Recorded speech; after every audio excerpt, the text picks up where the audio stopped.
Hello दोस्तों, कैसे हैं आप सभी लोग। आपका मेरे यूट्यूब चैनल पे स्वागत है। और आज हम लोग जो है 2017 का जबलपुर जोन का जो पेपर हुआ था दोस्तों, लाइन अटेंडेंस का, वो पेपर देखने वाले हैं। पूरा कंप्लीट सॉल्यूशन होगा 2017 के एलए के पेपर का। और किस टाइप का पेपर आया था, आप लोग देखें, पूरा वीडियो अंत तक देखें। और अगर अभी तक आप लोग ने चैनल को सब्सक्राइब नहीं किया तो आप लोग चैनल को सब्सक्राइब कर लीजिए। दोस्तों, जबलपुर जोन की सबसे पहली पोस्ट जो है, हमारी सबसे पहली पोस्ट जबलपुर जोन की आने वाली है। तो आप लोग जो है जबलपुर जोन के जितने भी पेपर हैं, आप लोग पूरा जो है सारे पेपर आप लोग देख सकते हैं। आपको पूरे पेपर एलए के, टीए के, जितने भी हमारे विद्युत विभाग से संबंधित जितने पेपर हुए हैं, सारे पेपर जो है मैं आपके अपने यूट्यूब चैनल पे जो है अपलोड करने वाला हूँ। 3-4 पेपर इससे पहले हम लोग अपलोड कर चुके हैं। आप लोग को अगर पुराने पेपर अगर देखना है तो आप जो है जा करके देख सकते हैं। तो चलिए दोस्तों, आज जो है जबलपुर जोन का हमारा 2017 का जो पेपर है उसको अपन कवर करते हैं।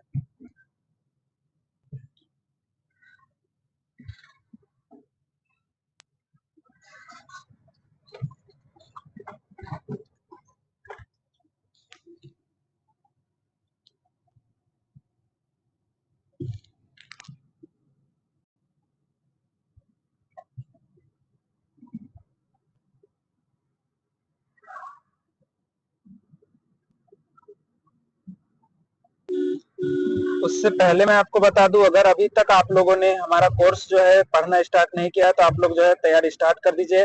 फ्री कोर्स है, कोई इसमें 1 रुपए का कोई भी चार्जेस नहीं है। ठीक है, इलेक्ट्रिशियन थ्योरी NS12 लेवल 4 के अनुसार आपका कंप्लीट कोर्स कराया जा रहा है। Unit wise total free course है। आप लोग जो है मेरी प्लेलिस्ट में जाकर के वीडियो देख सकते हैं। यूनिट वाइज इससे पहले जो है हम 3 यूनिट जो है कवर कर चुके हैं। आज चौथी यूनिट आने वाली दोस्तों, आप लोग वहां पे भी जाकर के हमारी क्लास देख सकते हैं। चलिए दोस्तों, 2017 का जो हमारा एलए का पेपर था, किस टाइप से क्वेश्चन आए थे, कंप्लीट सॉल्यूशन देखते हैं उसका। तो दोस्तों, ये रहा हमारा 2017 का पेपर, आप देख सकते हैं। ठीक है, और इसमें जो है 300 नंबर का आपका पेपर हुआ था। 100 क्वेश्चन हुए थे दोस्तों, 300 नंबर। एक क्वेश्चन 3 नंबर का था 2017 के पेपर में। एमपी केवीसीएल, ठीक है, एलए रेगुलर भर्ती का पेपर था दोस्तों, ये वाला। ठीक है, 2017 का। चलिए हम इसके जो है क्वेश्चन देख लेते हैं। सबसे पहले हम टेक्निकल क्वेश्चन की अगर हम लोग बात करें तो टेक्निकल में जो है दोस्तों 75 नंबर का आपका टेक्निकल पूछा गया था और 25 नंबर का आपका नॉन टेक था। ठीक है, यहाँ से आपके क्वेश्चन स्टार्ट हो जाते हैं। एक इलेक्ट्रॉन पर आवेश कितना होता है पूछा है, तो एक इलेक्ट्रॉन पे जो है माइनस चार्ज होता है। तो उसका याद रखिएगा, एक इलेक्ट्रॉन पे अगर आपको आवेश अगर पूछा जाए तो 1.6 × 10⁻⁻19 कूलम इसका आवेश होता है। ठीक है, अगला क्वेश्चन है हमारा, किसी विशिष्ट परिपथ में 200 मिली सेकेंड में 10 कूलाम का आवेश प्रवाहित होता है, तो जो है धारा अपने को ज्ञात करना। दोस्तों, इसका मैंने आपको फार्मूला आपको बता चुका था। इसका जो फार्मूला होता है Q is equal to I into T होता है। ठीक है, Q is equal to I into T इसका फार्मूला है। ठीक है, इस फार्मूले से आप लोग निकाल सकते हैं, कोई दिक्कत नहीं है। इसका राइट आंसर हो जाएगा दोस्तों 50 एम्पियर। ठीक है, अगला क्वेश्चन देखते हैं।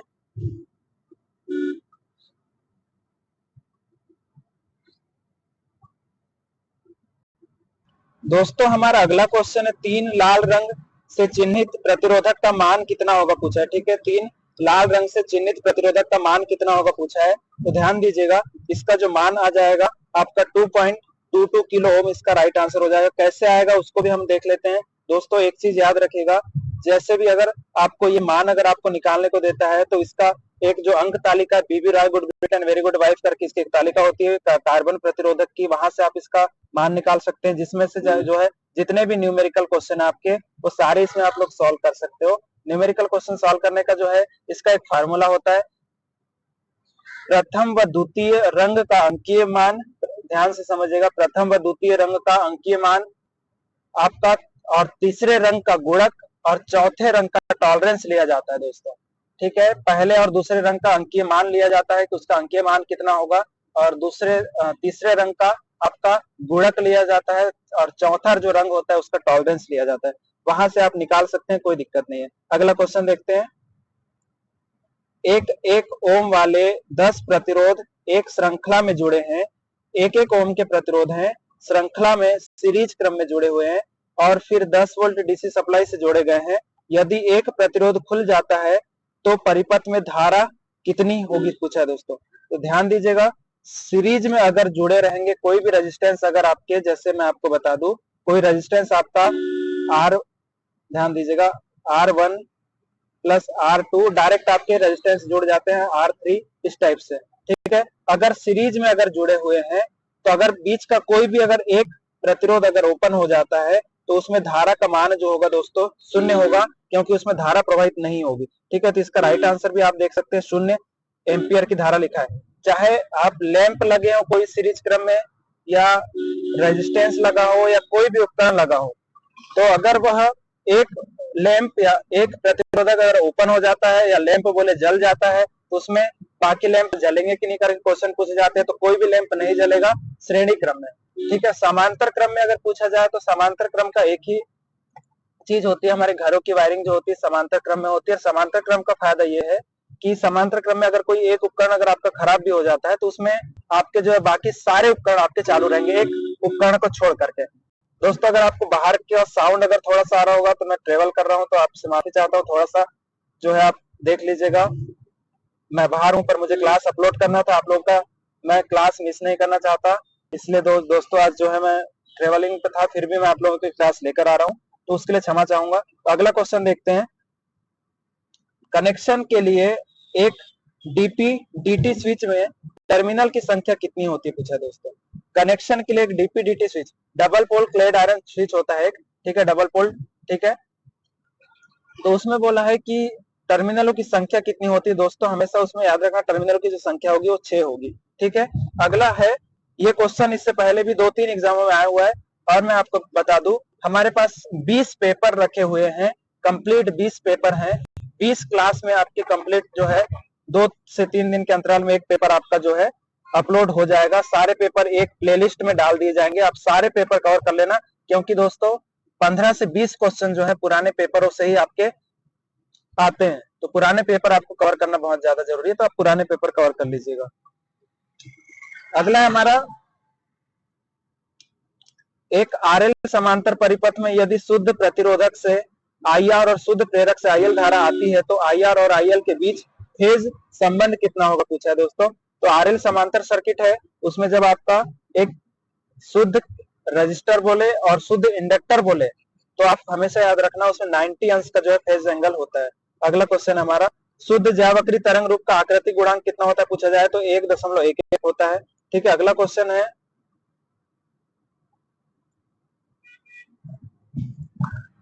अगर आपसे आकृति गुणक अगर आपसे पूछा जाए फॉर्म फैक्टर, तो फॉर्म फैक्टर का जो मान होता है 1.11 होता है।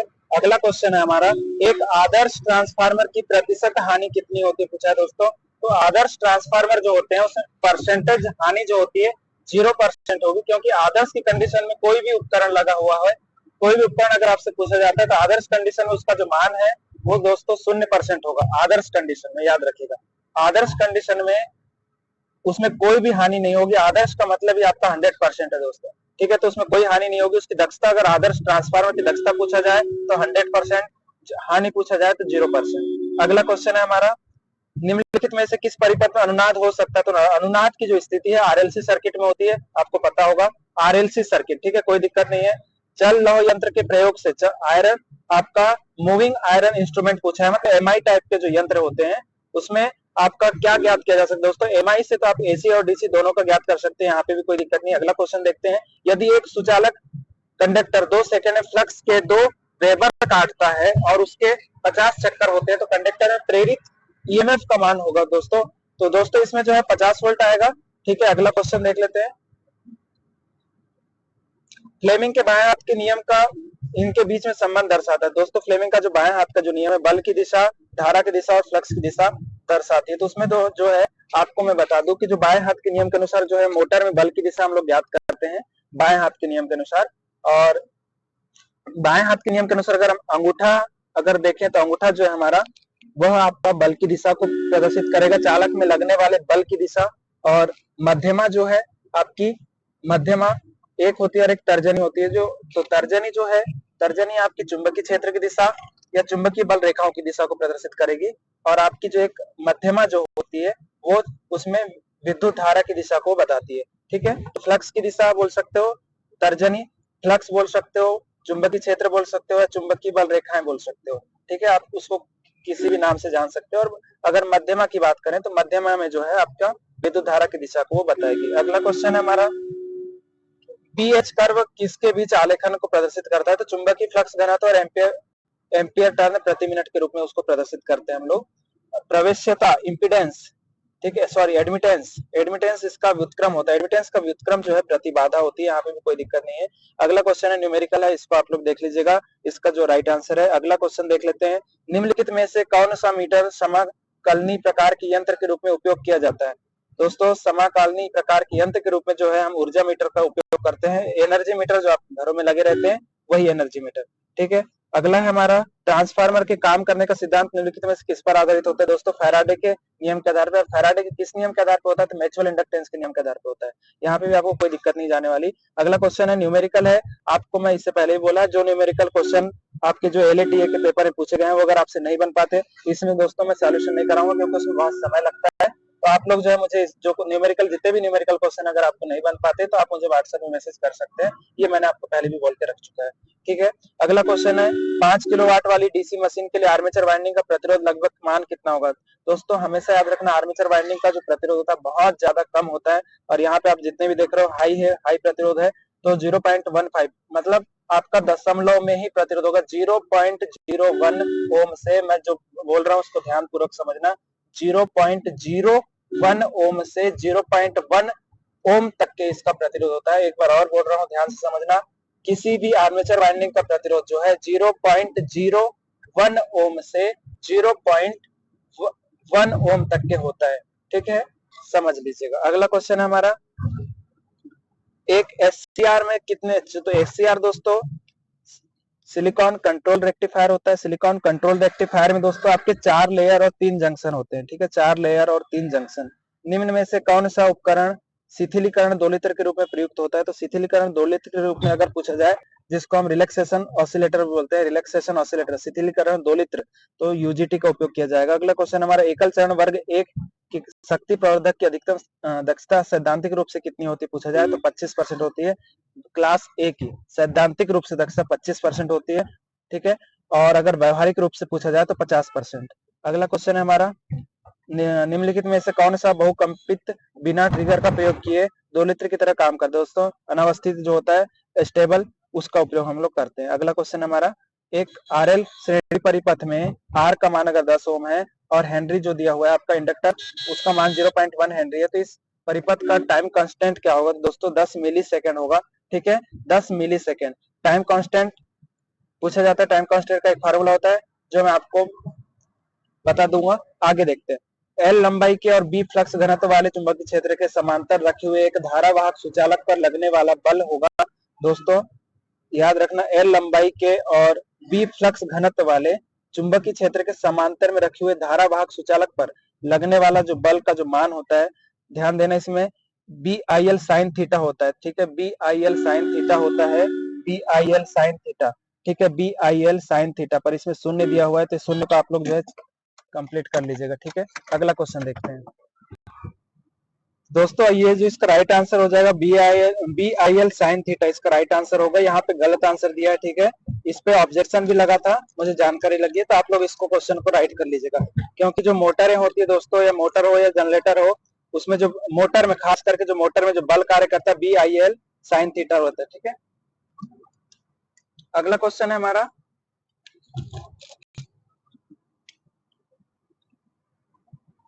निर्वात की अपेक्षित परमिबिलिटी पारगम्यता क्या होती है? निर्वात की दोस्तों याद रखना, निर्वात पूछा जाए तो हमेशा याद रखना 1 होती है, ठीक है, परमिबिलिटी अपेक्षित परमिबिलिटी 1 होती है, और अगर आपके सामने अगर निरपेक्ष परमिबिलिटी या निरपेक्ष चुंबकीयशीलता बोले, पारगम्यता बोले, इसको परमिबिलिटी भी कहा जाता है, ठीक है, परमिबिलिटी। निरपेक्ष अगर पूछा जाए तो ध्यान दीजिएगा, निरपेक्ष अगर पूछा जाए तो 4 पाई इंटू 10⁻⁷ हेनरी पर मीटर होती है, ठीक है, हेनरी पर मीटर, हेनरी पर मीटर।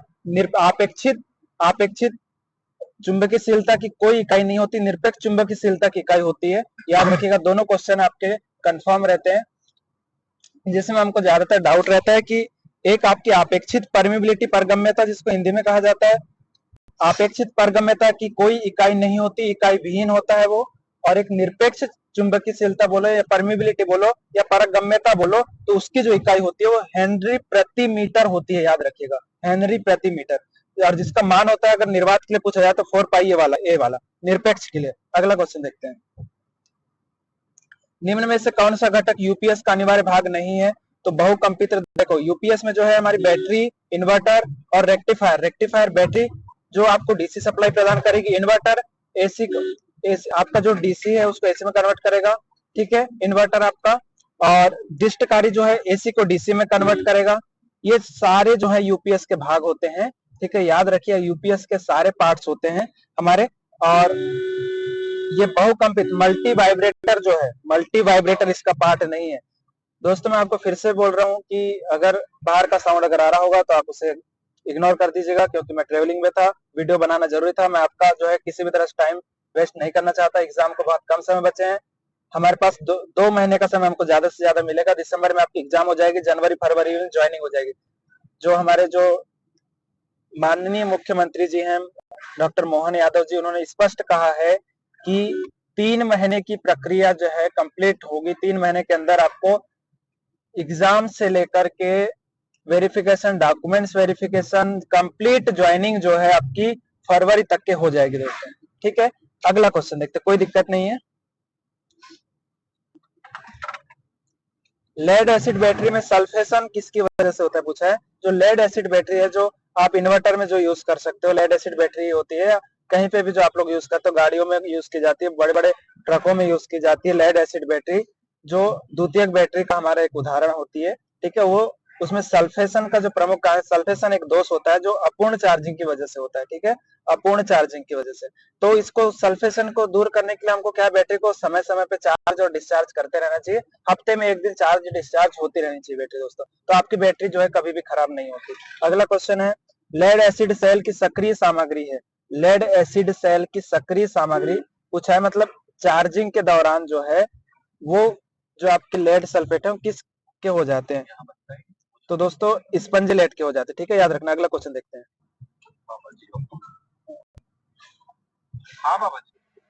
दोस्तों हमारा अगला क्वेश्चन है, लेड एसिड बैटरी के तले में जो गाज जमा होती है उसमें अधिकांशतः क्या होता है पूछा है। तो दोस्तों हमारी जो लेड एसिड बैटरी के जो 2 प्लेटें होती है, एक धन प्लेट और एक ऋण प्लेट, उसमें जो है लेड सल्फेट की जो बनाई जाती है, तो उसमें क्या होता है, लेड मिश्र धातु जो उसके बार बार चार्जिंग और डिस्चार्जिंग करने से उसके धातु के कण कुछ जो है झड़ते रहते हैं, तो नीचे सतह पे आकर के बैठ जाते हैं, तो उसकी वजह से जो है आपका बैटरी में शॉर्ट सर्किट होने का खतरा पैदा होता है। तो दोस्तों उसमें जो एंटीमनी लेड मिश्र धातु होती है। अगला क्वेश्चन है हमारा, एक कुंडली में जमा ऊर्जा दुगनी करने के लिए कुंडली की धारा में कितने प्रतिशत की वृद्धि आवश्यक होगी।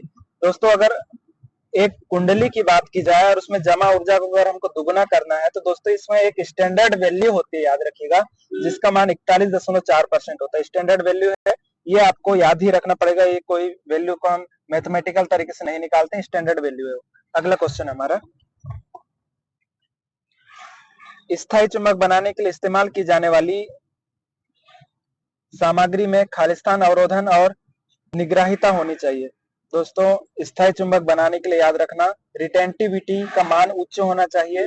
रिटेंटिविटी, स्थायी चुंबक बनाने के लिए रिटेंटिविटी जो होती है, जिसको हम अवरोधन क्षमता बोलते हैं, और एक निग्राहिता होती है कोवर्सिटी, ठीक है, उसका मान जो है उच्च होना चाहिए, हमेशा याद रखिएगा। अगला क्वेश्चन है, दोनों का मान उच्च होना चाहिए स्थायी चुंबक बनाने के लिए। किसी प्रेरण कुंडली में धारा परिवर्तन की दर अधिकतम क्या होगी। दोस्तों किसी भी प्रेरण कुंडली में धारा परिवर्तन की जो दर अधिकतम कब होगी पूछा है, तो धारा प्रवाहित होने की शुरुआत में होगी, याद रखिएगा। जब धारा प्रवाहित होती है उसकी स्टार्टिंग की कंडीशन में उसमें कुंडली में प्रेरण का मान जो होता है, परिवर्तन का मान, वो बहुत ज्यादा अधिक होता है स्टार्टिंग के टाइम, धारा प्रवाहित होने की शुरुआत में। अगला क्वेश्चन है हमारा, निम्न में से किस प्रकार का मीटर केवल दिष्ट धारा के लिए उपयुक्त। दोस्तों दिष्ट धारा के लिए अगर हम बात करें, डीसी की बात करें, तो एमसी टाइप का जो मीटर होता है, एमसी टाइप का मूविंग कॉइल यंत्र जो होता है, वो सबसे ज्यादा इंपॉर्टेंट होता है। अगर एमआई की हम बात करें तो एमआई टाइप का जो यंत्र होता है उससे एसी और डीसी दोनों हम ज्ञात कर सकते हैं, और एमसी से सिर्फ आपका मूविंग कॉइल से सिर्फ आप डीसी ज्ञात कर सकते हैं, ठीक है। चल कुंडली प्रकार का होता है। आगे देखते हैं, हिंदी में चल कुंडली दिया हुआ है। दोस्तों ये जो है न्यूमेरिकल क्वेश्चन है, न्यूमेरिकल क्वेश्चन सारे मैं सॉल्व करा चुका हूँ, जो नहीं बनेंगे आप मुझे स्क्रीनशॉट करके मुझे शेयर कर सकते हैं, ठीक है। शेयर करने के लिए आपको मेरा नंबर नीचे दिया हुआ है, आप मुझे व्हाट्सएप में मैसेज कर सकते हैं स्क्रीनशॉट। डिस्क्रिप्शन में मेरा लिंक है, डिस्क्रिप्शन में आपका नंबर दिया हुआ है, ठीक है। अगला क्वेश्चन, निम्नलिखित में से किस प्रकार की यंत्र की रीडिंग तरंग रूप के प्रकार और मापित मात्रा की आवृत्ति से स्वतंत्र होती है पूछा है। तो गर्म तार इसका राइट आंसर है। कुछ ऐसे क्वेश्चन रहते हैं जिनका सॉल्यूशन नहीं होता है, उसको आपको जो है याद करना पड़ेगा। कुछ इस टाइप से क्वेश्चन पूछे जाते हैं, 10 से 12 क्वेश्चन जो है अलग टाइप के आपको पूछे जाएंगे। तो उसके लिए आपको जो है पूरे क्लास आपको देखना पड़ेगा दोस्तों, ठीक है, पूरी क्लास आपको देखना पड़ेगा, जिससे आपको नए टाइप के जो क्वेश्चन है वो आपके उसमें कवर हो जाते हैं। अगला क्वेश्चन है हमारा, ये आपका जो औसत मान दिया है, औसत मान निकालने का एक फार्मूला होता है, ठीक है। ज्या वक्री वोल्टेज दी हुई है और वोल्टेज में औसत मान दिया हुआ है, इसका राइट आंसर 127.3532 है। न्यूमेरिकल क्वेश्चन में अभी इसलिए सॉल्व नहीं करा रहा हूँ, न्यूमेरिकल क्वेश्चन की हम अलग से क्लास स्टार्ट करेंगे, ठीक है। उसमें आपको यूनिट वाइज न्यूमेरिकल क्वेश्चन है, बेसिक इलेक्ट्रिसिटी के और ट्रांसफार्मर, सारे मोटरों में जितने भी न्यूमेरिकल है उनको हम अलग से सॉल्व करेंगे, ठीक है। तो इसलिए हम अभी इसमें ज्यादा टाइम पास नहीं करेंगे। अगला क्वेश्चन है हमारा, डेल्टा कनेक्शन के लिए 3 फेस वाले एक सिस्टम में लाइन धारा आईएल और समतुल्य फेज धारा आईपीएच के बीच कैसा फेज संबंध होता है। दोस्तों जब भी डेल्टा कनेक्शन की बात आएंगे तो आईएल धारा और फेज धारा मतलब लोड करंट की जो लोड करंट और फेज करंट के बीच में जो फेज अंतर पूछा जाता है ना, तो जो लोड करंट है वो फेज करंट से 30 डिग्री लैग करती है, याद रखना 30 डिग्री लैग करेगी। आपकी जो लोड करंट है वो फेज करंट से 30 डिग्री लैग करती है, हमेशा याद रखना, बहुत ज्यादा इंपॉर्टेंट होने वाला है। अगला क्वेश्चन देख लेते हैं, 3 फेज वाले एक सिस्टम में शक्ति को मापने के लिए 2 वाट मीटर जोड़े जाते हैं।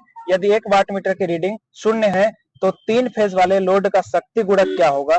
दोस्तों 3 वाट मीटर विधि में अगर 1 वाट मीटर की रीडिंग अगर 0 रहती है तो याद रखना जो शक्ति गुणक, जो पावर फैक्टर आपका जो पूछा जाता है वो 0.5 रहेगा। पावर फैक्टर 0.5, इसमें लैग रहता है, ठीक है, याद रखिएगा, इसमें लैग लिखा हुआ नहीं है पर लैग रहता है, ठीक है, लीड नहीं रहेगा, लैग रहेगा 0.5 लैग, याद रखिएगा, ठीक है। लैग, एक लीड होता है और एक लैग होता है, 2 पावर फैक्टर होते हैं, एक लीडिंग प्रकार का और एक लैगिंग प्रकार का, इसमें आपका हमेशा लैग रहेगा, ठीक है। क्यों, आगे देखते हैं।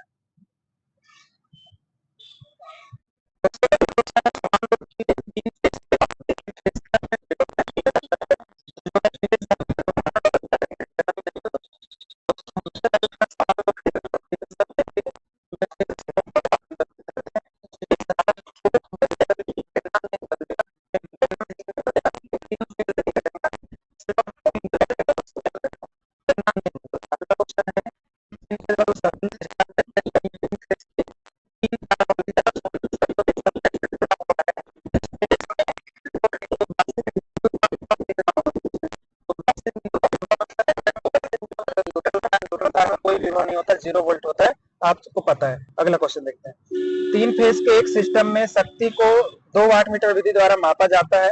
अगर वाट मीटर की रीडिंग 1000 वाट और 1000 वाट, -1000 वाट और +1000 वाट है तो निम्न में से क्या सही होगा। दोस्तों लोड का जो शक्ति गुणक है 0 और कुल शक्ति 0 होगी, इसलिए क्योंकि एक आपकी पावर जो है प्लस में 1000 है और एक पावर जो है माइनस में 1000 है, तो लोड की जो शक्ति गुणक है, शक्ति गुणक का मान, पावर फैक्टर का मान आपका 0 होगा और कुल शक्ति का भी जो मान है वो आपका 0 होगा, याद रखना।